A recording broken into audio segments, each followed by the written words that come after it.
முருகா சரணம். நாவில் சரஸ்வதி நற்றுணையாக காக்க காக்க கனகவேல் காக்க. எல்லோருக்கும் வணக்கம். நான் அனிதா பேசுறேன் யூகேல இருந்து. நீங்க எல்லாரும் எப்படி இருக்கீங்க? நான் நல்லா இருக்கேன். ஸோ மிராக்கிள் வீடியோ பார்த்து ரொம்ப நாள் ஆன மாரி இருக்கு. கமெண்ட்ல கூட ஒருத்தங்க வந்து கேட்டிருந்தீங்க. ஸோ இன்னொன்னு என்ன நெறைய சேர்ந்துருச்சு. நேத்து மட்டுமே ஒரு 4, 5 அதிசயங்கள் வந்து எனக்கு வந்தது. ஒவ்வொன்னும் ஒரு ஒரு மாரி பயங்கரமா இருந்தது. அதனால இப்ப இனிமே கொஞ்சம் அடிக்கடி வந்து மிராக்கிள்ஸ் வீடியோ வந்து போடுறேன். அதே மாரி நம்ம சேனலுக்கு புதுசா இருக்கிற மாரி இருந்தா, நீங்க வந்து முருகப்பெருமான் மேல வந்து நம்பிக்கை இருக்கு அப்படின்னா, அந்த நம்பிக்கைய பல மடங்கு அதிகப்படுத்தும் நெறைய விஷயங்கள் பார்த்துட்டு பேசிட்டு வரோம். உலகம் ஃபுல்லா நடக்கிற அதிசயங்கள் நான் வந்து நெறைய ஷேர் பண்ணிட்டே வரேன். எதையும் மிஸ் பண்ணிடாதீங்க.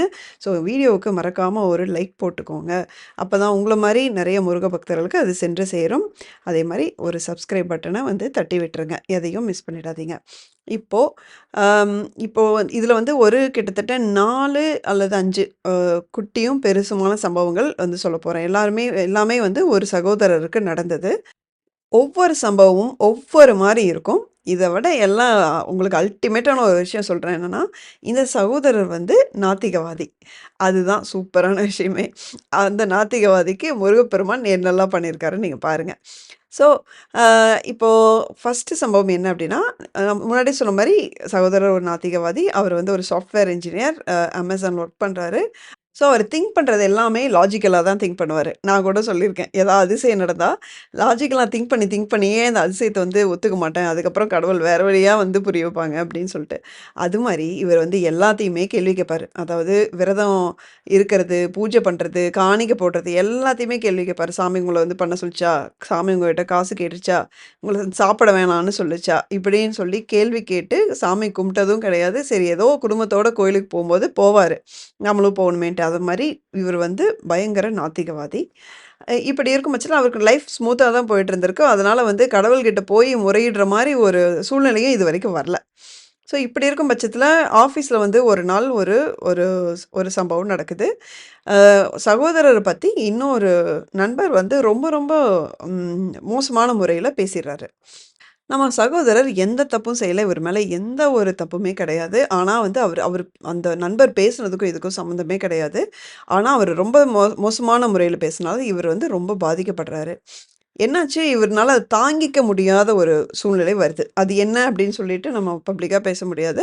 ஸோ அந்த மாரி ஒரு விஷயம் நடக்குது. இவரால தாங்கிக்கவே முடியாம என்னாச்சு, அப்படியே கொஞ்சம் கொஞ்சமா வந்து ஒரு டிப்ரஷனுக்குள்ள போறாரு. அவருனால தூங்க முடியல. இந்த மாரி வந்து அது ரொம்ப ஒரு மனதளவுல ரொம்ப பாதிக்கப்படுறாரு. கிட்டத்தட்ட 1, 1 1/2 மாசம் வந்து கன்டினியூஸா டிப்ரஷன்ல இருக்காரு. அவரால தூங்கக்கூட முடியல. இப்படி ஒரு சிச்சுவேஷன் வருது. இப்படி இருக்கும்போது ஒரு வாட்டி இன்ஸ்டால ரீல்ஸ் பார்த்துட்டு இருக்காரு. அப்ப வந்து முருகரோட ஒரு மெசேஜ் மாரி வருது. ஒரு ஒரு ரீல் வருது. என்னன்னா, "உன் மேல எந்த தவறும் இல்ல அப்படின்னா, நீ முருகர்கிட்ட போய் கேளு. அவரு உனக்கு பதில் சொல்லுவாரு." அப்படின்னு சொல்லி ஒரு இது வருது. இவரு வந்து அ ஆல்ரெடி ரொம்ப டிப்ரஷன்ல இருக்கும்போது, இந்த மெசேஜ் வந்து இவருக்குன்னே வந்த மாரி தோணுது. ஆனா, இவருக்கு வந்து இன்னுமே அவர் முருகரெல்லாம் நம்பல. சரி இப்படி ஒண்ணு வந்திருக்கே, சரி நம்ம கேட்டு தான் பார்ப்போம் அப்படின்னு சொல்லிட்டு, இவரு அடுத்த நாள் அங்க வீட்டுக்கு பக்கத்துல இருக்கிற ஒரு முருகன் கோயில் இருக்கு. அங்க வந்து போறாரு. அங்க போயிட்டு, நடந்தத வந்து முருகர்கிட்ட சொல்லி, "இங்க பாரு, இப்படி ஒரு மெசேஜ் வந்ததால தான் கேட்கிறேன். அ நீ உனக்கு நான் 24 மணி நேரம் டைம் தரேன். இந்த தப்பு நான் தான் பண்ணியிருக்கேன் அப்படின்னு நீ நெனச்ச அப்படின்னா, எனக்கு 24 மணி நேரத்துக்குள்ளேயே தண்டனை வேணும். இல்ல, அந்த தப்பு நான் பண்ணல அப்படின்னா, இதுவரைக்கும் அந்த ஒரு என்ன மோசமா பேசின அந்த ஆள் வந்து என்கிட்ட சாரியோ, எதுவோ உணர்ந்து அத பத்தி இதுவரைக்கும் பேசவே இல்ல. நாளைக்குள்ள அதே 24 மணி நேரத்துக்குள்ள அவர் வந்து என்கிட்ட சாரி கேட்கணும். அவர் என்கிட்ட சாரி கேட்டா தான் என் மனசு சமாதானம் அடையும். ஏன்னா, இத வந்து என்னால ஏத்துக்கவே முடியல. அப்படின்னு சொல்லிட்டு கிட்டத்தட்ட முருகப்பெருமான ஒரு மிரட்டிட்டு வந்திருக்காரு. ஏன் அப்படின்னா, அவருக்கு எந்த பயமோ, பக்தியோ அப்பொழுது கிடையாது. அடுத்த நாள் இவரு ஆஃபீஸ் போறாரு. ஸோ, அவருக்கு வந்து ஒரு எதிர்பார்ப்பு இருக்கு. ஏதாவது நடக்குமா? நம்ம 24 மணி நேரம் அப்படின்னு சொல்லி முருகனுக்கு டைம் குடுத்துட்டோமே! ஏதாவது நடக்குமா? அப்படிங்கிற ஒரு எதிர்பார்ப்பு இருக்கே தவிர, அவருக்கு வந்து பெருசாக நம்பிக்கை இல்லை. அப்பதான் அந்த நண்பர் இவர்கிட்ட வந்து சாரி கேட்கிறாரு. "நான் பேசினது ரொம்ப தப்பு தான். என்ன மன்னிச்சிரு" அப்படின்னு கேட்கிறாரு. அங்க தான் முருகப்பெருமான இவரு காதலிக்க தொடங்குறாரு. என்கிட்ட சொன்ன அதே வார்த்தைய உங்களுக்கு சொல்றேன். இவரு இன்னும் நாத்திகவாதி தான்.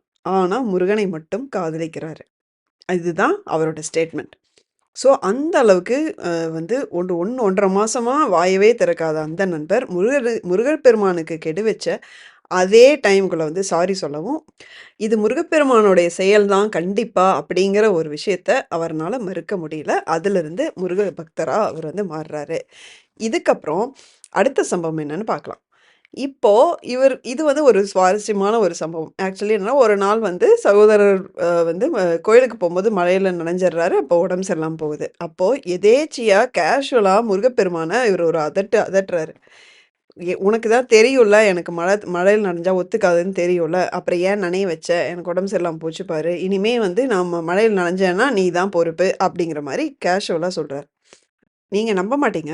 சகோதரர் பைக் தான் யூஸ் பண்றாரு. வெளிய வந்து கொடை அதெல்லாம் எடுத்துட்டு போறது கிடையாது. 2 வருஷத்துக்கு மேல அவர் மேல ஒரு துளி கூட மழைத்துளி இதுவரைக்கும் படல அப்படின்னு சொல்றாரு. அதாவது ஒரு தடவ முருகப்பெருமானோட கோயிலுக்கு இவரு போயிருக்காரு. அங்க வந்து வந்து கிட்டத்தட்ட நைட் ரொம்ப லேட் நைட் ஆயிடுச்சு. வானம் வந்து பயங்கரமா இருட்டிருச்சு. ஃபுல்லா மின்னல், காத்து. ஸோ எப்ப வேணா மழை வந்து கண்டிப்பா பிச்சுக்கும் அப்படிங்கிற மாரி தான் ஒரு சூழ்நிலை இருக்கு. வீட்டுக்கு இவர் போறதுக்கு 10 கிலோமீட்டர் இருக்கு. அப்ப கூட இன்னைக்கு கண்டிப்பா நம்ம மழையில மாட்டுவோம் அப்படின்னு நெனச்சு வந்து இவரு பைக் எடுத்துட்டு கிளம்பும்போது கூட, வீட்டுக்கு போயி பைக்க நிறுத்தி அவரு வீட்டுக்குள்ள போன அந்த நொடி தான் அந்த மழைத்துளி வருது. அப்படி பிச்சுக்கிட்டு ஊத்துது அப்படிங்கிறாரு. இது ஒரு சில வாட்டி கிடையாது. வருஷக்கணக்குல பல வாட்டி இந்த விஷயம் நடந்துட்டுருக்கு அப்படின்னு சொல்றாரு. இது எனக்கு ரொம்ப சுவாரஸ்யமா இருந்தது. அதாவது இது இல்லன்னலாம் சொல்ல முடியாது இல்லைங்களா? நம்ம என்னென்னவோ பார்க்குறோம். புறா வந்து கந்த சஷ்டி கவசம் பாடும்போது கூடயே சவுண்ட் பண்ணிட்டே இருக்கிறது விஷயத்துல இருந்து, மைனா கோயிலுக்கு போறதுல இருந்து, என்னென்னவோ விஷயங்கள் பார்க்குறோம். அப்போ இது மட்டும் ஏன் நடக்கக்கூடாது அப்படின்னு உங்களுக்கு தோணலாம். இப்போ அடுத்தது என்ன அப்படிங்கிறத பார்ப்போம். ஸோ இந்த இந்த விஷயம் பார்த்தீங்கன்னா, நம்மளுக்குன்னு சில கனவுகள் எப்பவுமே இருக்கும். அதே மாரி சகோதரருக்கு அம் அவர் வந்து வாடகை வீட்ல இருக்காரு. ஸோ அவருக்கு வந்து ஒரு நல்ல ஒரு இந்த கேட்டட் கம்யூனிட்டி மாரி கொஞ்சம் வாக்கிங்லாம் போற மாரி, ரூம்ல வந்து ஏசி இருக்க மாரியா ஒரு ஒரு கம்ஃபர்டபுளான ஒரு அ ரூமுக்கு போணும். ஒரு வீட்டுக்கு வாடகைக்கு போணும் அப்படின்னு சொல்லிட்டு ஆசை. ஆனா அதெல்லாம் ரொம்ப எக்ஸ்பென்சிவா இருக்கும் இல்லைங்களா? ரெண்ட்லாம். அதனால வந்து அவர் அதுக்கான முயற்சி எடுக்கவே இல்ல. ஸோ, இவர் தான் முருகப்பெருமான் கிட்ட வந்து எல்லாத்தையுமே வந்து பேசி பழகிட்டாரு. சொல்லியும், கொறப்பட்டுக்கிட்டும் அது பழகிட்டாரு. அந்த மாரி ஒரு நாள் கேஷுவலா முருகப்பெருமான் கிட்ட, "எனக்கு அந்த மாரி ஒரு வீட்டுக்கு குடி போணும்னு ஆசையா இருக்கு." அப்படின்னு சொல்லியிருக்காரு. அவர் விடுவாரா? பார்த்தீங்கன்னா, 6 மாசத்துக்குள்ளயே இவரு நெனச்ச எல்லா வசதிகளோட, இவர் ஆல்ரெடி அந்த வீட்டுக்கு என்ன வாடகை குடுத்துட்டு இருந்தாரோ, எக்ஸாக்ட்டா அதே வாடகையில ரூ. 1 கூட எக்ஸ்ட்ரா குடுக்காம, இவரு அந்த மாரி வீட்டுக்கு குடி போறாரு. அதான் சொல்றாரு. அதுதான் அதிசயமே. ஏன்னா, நான் நெனைக்கிற மாரி வீடெல்லாம் வந்து ரொம்ப எக்ஸ்பென்சிவா இருக்கும்னு சொல்லி நான் தேடாமயே இருந்தேன். ஆனா, இந்த மாரி ஒரு வீடு எனக்கு எப்படி கிடைச்சதுன்னே தெரியல அப்படின்னா, அது முருகப்பெருமான் செயல் தான் அப்படின்னு அவரு வந்து நம்புறாரு. நல்லா இங்க ஒரு பாயிண்ட் நீங்க நோட் பண்ணி பாருங்க. இத வந்து ஒரு வீடு நம்ம நெனச்ச மாரி வாடகைக்கு கிடைக்கிறது முருகப்பெருமானுடைய ஒரு லீலை அப்படின்னு எப்படி நம்ம சொல்ல முடியும்? அப்படின்னு கேட்கிறவங்களும் இருக்கலாம். ஆனா, ஒரு நாத்திகவாதி அவர் நெனச்ச மாரி ஒரு வீடு வாடகைக்கு வந்து கிடைக்குது. அதுவும் கம்மி விலையில கிடைக்குது. அது முருகப்பெருமானால தான் அப்படின்னு ஒரு நாத்திகவாதி நம்புறாரு. அப்படின்னா, அவரு முருகப்பெருமான எந்த அளவுக்கு உணர்ந்திருக்காரு அப்படின்னு பாருங்க. அவர் சொல்றாரு, "நான் இப்பவுமே நாத்திகவாதி தான். ஆனா, முருகப்பெருமானை நான் காதலிக்கிறேன்." இதுதான் அவரு சொல்றது. அப்போ அவரு எந்த அளவுக்கு முருகன உணர்ந்திருக்காருன்னு பாருங்க. ஒரு வீடு வாடகைக்கு எடுக்கறதுல என்ன இருக்கு? அப்படின்னு அந்த சப்ஜெக்ட்ட நீங்க விட்டுட்டு, நீங்க இந்த ஆங்கிள்ல நீங்க யோசிச்சு பாருங்க. அவர் அந்த அளவுக்கு நம்புறாரு அப்படின்னா, அவரு உணர்ந்த விஷயம் உண்மையான விஷயம் அப்படிங்கிறது மட்டும் புரியுது. இப்ப நீங்க அடுத்த சம்பவத்த கேட்டீங்க அப்படின்னா, அவரு முருகப்பெருமான் மேல எவ்ளோ ஒரு அந்த அன்பு, பாசம், காதல், பக்தி வச்சிருக்காரு அப்படின்னு சொல்லிட்டு உங்களுக்கே புரியும். அப்போ இவர் வந்து நெறைய பேருக்கு வந்து முருகப்பெருமான் மேல வந்து ஒரு தீவிர ஒரு பக்தி வர வர எல்லாருக்குமே ஒரு ஆசை வரும். ஏன்னா நம்ம முருகர் பாட்ட வந்து டெய்லியும் கேட்க ஆரம்பிப்போம். கேட்கும்போது நம்மளும் அது மாரி ஒரு பாட்டு எழுதலாமா அப்படின்னு தோண ஆரம்பிக்கும். நான் உட்பட. ஸோ அதே மாரி இவருக்கும் வந்து பாட்டு எழுதணும் அப்படின்னு தோணியிருக்கு. அவரு எழுதிட்டும் இருக்காரு.